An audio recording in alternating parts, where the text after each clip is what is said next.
It has been said that if there is ever to be such a thing as a true universal language, it will most likely be expressed in the realms of mathematics, geometry, energy patterns, and frequency. Could it be that this language, or at least the foundation of it, already exists here on Earth? Is it possible that over the course of thousands of years, we have been somehow guided in the process of creating this new form of communication? And if so, what type of information will be conveyed through it that could not be expressed any other way? In the search for answers, we must be prepared to trek through both time and space, to open our eyes and minds wide enough to notice compelling coincidences, and to stand back far enough to see if the building blocks of some kind of mathematical, spatial, frequency-based language emerge. But before we begin our journey, we will pause here in the present day to notice some of the ways that we measure and tabulate the world around us. This is an important step, for how we count and measure things can be as revealing as why we count them. First, we will take a look at the way we measure time. For all practical purposes, the smallest unit is 1 second, and we all know it takes 60 seconds to make a minute, and then 60 of these minutes to make an hour. This hour, of course, is the unit by which we divide our days, and these days become months, years, decades, centuries, and so on. Speaking of 60, let's take a moment to notice that all geometry, whether it is 2 or 3 dimensional, is also derived from base 60 mathematics that provide the foundation for a 360-degree circle, which in turn provides us with all the angles and formulas for creating virtually every shape known to humankind. Now let's look at how many cultures from all over the world have chosen to count and group things. Right away, we see that we have been attracted to the number 12. 12 eggs in a dozen, 12 months in a year, 12 inches in a foot, 12 signs of the zodiac. Strangely, whether it's tallying disciples or mythical gods, the number 12 appears often in the telling of our greatest stories about ourselves. And what about distance? Your local town might be measured in meters or other units, but when we talk about measuring our planet, the standards we all use revert back to base 60 units of miles, minutes, or geometrical degrees. Are you noticing the pattern here? We seem to be encountering a lot of 12s and 60s. Are they related? And if so, how? To answer that piece of the puzzle, we must travel roughly 5,000 years back in time to visit the ancient Sumerian culture of Mesopotamia, for here is where our 1260-based math comes from. This counting system, which was invented by the same people who produced the world's first written language, involved counting the knuckles of the 4 long fingers on one hand and then multiplying them by all 5 digits on the other hand. If you do this, you will get a maximum number of 12 knuckles times 5 fingers, which of course totals 60. How these cosmic jumps in language and mathematics occurred so suddenly is open to debate. But it is interesting to note that the ancient Sumerians themselves wrote about being given this information by sky god visitors they called the Anunnaki. Who and what the Anunnaki were is a hotly contested subject, but one thing that cannot be denied is the fact that over 5,000 years ago, a mathematical system was born that incredibly still serves us today.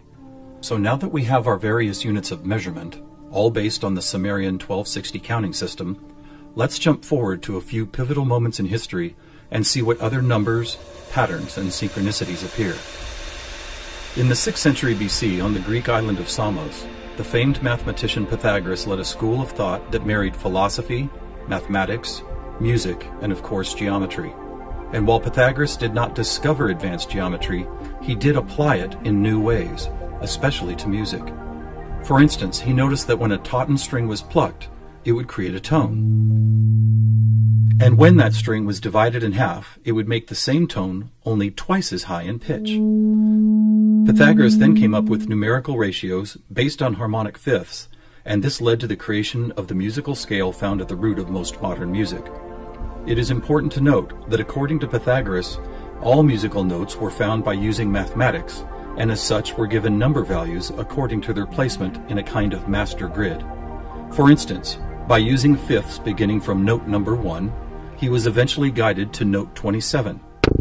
And to find the same note twice as high in pitch, he simply kept doubling it to 54, 108, 216, 432, and so on up the scale. If you've ever heard of Pythagorean tuning, you know that the number 432 is quite important. To Pythagoras himself, it probably wouldn't have stood out more than any other in his numerical grid. But in our quest to find a universal language based on mathematics and frequency, this particular note represents a significant piece of coincidental evidence.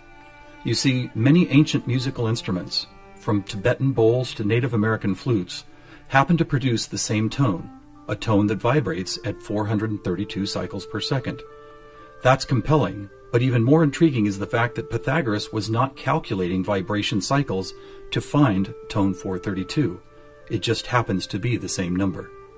What's more, for decades, most modern musical instruments were also tuned to this same fourth octave A, with a value of 432 cycles. How could this be? Who chose this particular note as the keystone for instrument tuning, and more importantly, why? Here is where a deeper mystery begins to emerge, and to explore it we will need to go back to Pythagoras' other passion, geometry. It is not an exaggeration to say that to Pythagoras and his disciples, geometry and math held a key to the nature of all life everywhere, and maybe it does. Let's look at the first four geometric shapes, the circle, triangle, square, and pentagon. In each of them are angles of degrees that, when added together, always total a specific number relative to that particular shape. For instance, if we take a triangle, the sum total of all three interior angles is always 180. For both the square and circle, it is 360. For a pentagon, it is 540. Now at this moment, let's step back and look at these numbers in a different way, as there seems to be something about them that reaches beyond a simple sum of angles. Did you notice that they happen to be in the same numerical neighborhood as tone 432? What's more, they all add up to 9, just like 432. As an experiment, let's take a look at the numbers found in basic geometric shapes, then apply those numbers as vibration cycles to hear the tones they produce. First, let's listen to what the 180 total degrees contained in a triangle sound like.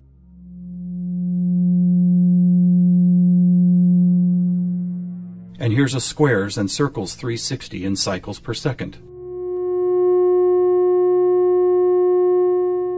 A perfect octave up from the triangle. What about the pentagon at 540? That sounds like a harmonic fifth of the other two. That's interesting. What are these tones? They are F sharp and its perfect harmonic fifth of C sharp. Let's keep going. What does a hexagon 720 sound like? Another F sharp. Here's a seven-sided septagon, which totals 900. This is an A sharp, which happens to be the note required to complete an F sharp major chord in perfect three-part harmony.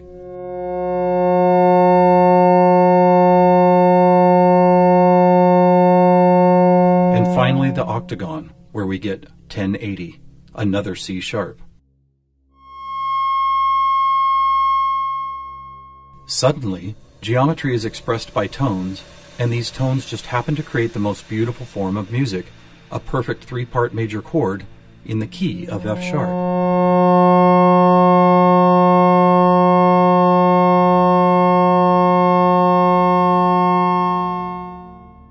Is this something we've been missing for years? Is it important? To the famous philosopher and mathematician Plato, the answer would have been a resounding yes, for it is Plato who advanced the study of two-dimensional geometry into three-dimensional geometry, and who began to recognize that nature, whether expressed as a tone, the petal design of a flower, or the spiraling design of a seashell, seemed to follow a 3D mathematical pattern. In fact, it became an obsession of Plato to try and find the simplest three-dimensional geometric shapes, and his quest ultimately revealed what we now call the Platonic solids. In essence, these forms represent the most elemental construction blocks found both in human-made and natural forms. So let's see if and how they fit into our geometry tone grid. First, there is the tetrahedron, or a three-sided pyramid comprised of four interlocking triangles. As we did before, let's add up all the angles found in those four triangles. The answer, 720, which we have already seen is the tone F sharp.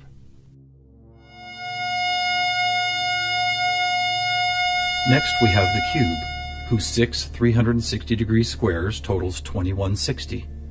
What does it sound like?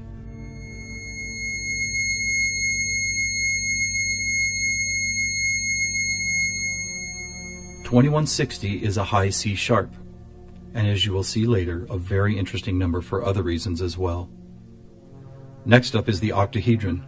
Constructed of 8 triangles, this shape totals 1440, which is another perfect F sharp higher up the scale. The icosahedron is made up of 20 triangles, so the total number of degrees is 3600. As a tone, 3600 vibration cycles create the A sharp needed to complete yet another F sharp major chord that sounds like this.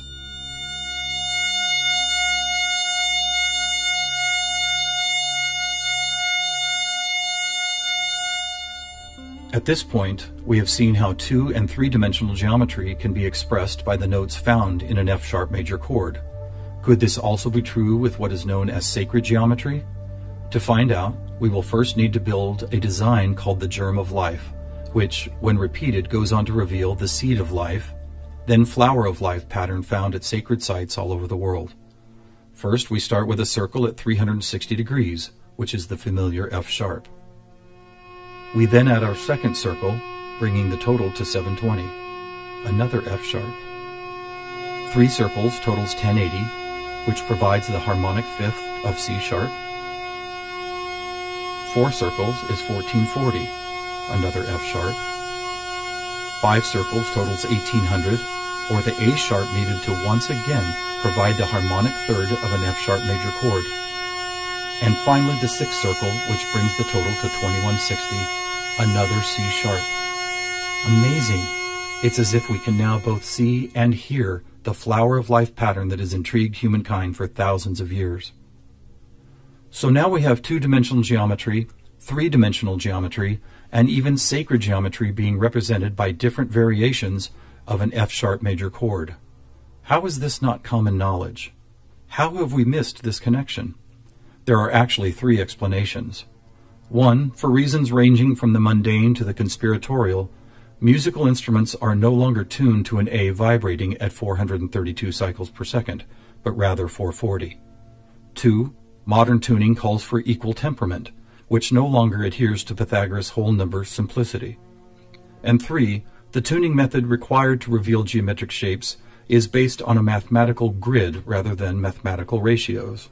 This grid, if it had a name, would probably be called something like factor 9, because the number 9 is found not only in the sum of every note on the grid, but also as the number required to move up or down the scale. For instance, if we started at note A at 216 cycles, all we would have to do is add or subtract the number 9 to reveal all the other tones in that octave. And it is here, on this incredible factor 9 grid, that we find not just some of our geometric numbers, but all of them. Conversely, modern A440 tuning reveals not one correlation to geometric numbers. Now let's go back for a moment and take a look at one of these numbers, 2160. The number expressed by both the cube and the germ of life pattern. You may have already noticed that without the 0, it is exactly half of our magic 432. That's worth noting, but what is even more intriguing is the way this number keeps showing up in other large-scale measurements. To discover one of these measurements, we will need to jump forward from Plato's time to when the Mayan civilization was flourishing. Roughly 1500 years ago, Mayan stargazers were the most accomplished astronomers the world had ever known. Their concept of cyclical time led to many incredible discoveries. The accurate length of a year, the exact dates of seasonal changes, even the moments when solar and lunar eclipses would occur. But their most amazing discovery was of something known as the precession of the equinox, which makes note of a very slow wobble of Earth's axis. Somehow aware of the fact that this wobble takes 25,920 years to complete, the Mayans called this cycle one great year, with each of its 12 great months requiring 2160 Earth years to complete. And what about this? Did you know that the diameter of our moon, when measured in miles, also happens to total? You guessed it, 2160. Lastly, watch what happens when we apply simple division to this highly synchronous number. 2160 divided by 2 is 1080, the angle sum of the octagon. By 3, 720, the total of the hexagon. By 4, 540, the pentagon. By 5, Are you ready? It's the ketone of 432. And by 6, 360, the number of both the square and circle. All F-sharps and C-sharps with our 432A thrown into the mix as if it were some kind of clue to solving a cosmic riddle. Maybe we should look at this number even more closely. As we've stated, our closest celestial neighbor, the Moon, is 2160 miles across, and 216 is exactly half of 432. What about the other large object in our sky? Were you aware that our Sun is 864,000 miles across? Incredibly, where the Moon's base number sequence is half of 432, the Sun's number sequence is exactly twice 432. And do you know how many seconds there are in a day? 86,400, or 43,200 for the 12 hours of day, and 43,200 for the 12 hours of night. Or try this.